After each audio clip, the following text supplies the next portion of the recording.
ஏதாவது தங்கி உறங்குகிற மக்கள் யோசித்து பார்த்திருக்கீங்களா? உலக மனிதர்கள் அதை குறித்து அவர்கள் எத்தனையோ நற்பணி செய்கிறார்கள். இன்றைய கிறிஸ்தவ உலகத்துல ஆரம்ப நாட்களிலே தான் மிஷனரிகள் செய்தார்கள் அதிகமான நற்பணிகள். இன்றைக்கு நாம் அதிகமாக நற்செய்தி அறிவிக்கிறோம், ஆனால் நற்பணிகளை செய்வதில்லை. எனவே திரும்ப சொல்வது, reason why God has given the comfortable life.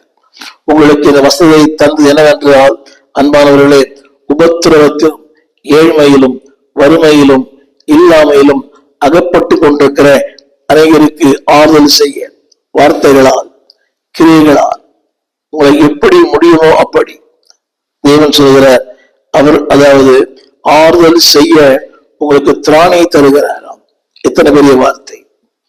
ஆறுதல் செய்ய, he make you to comfort. அதற்கு உங்களை தகுதியாக்கு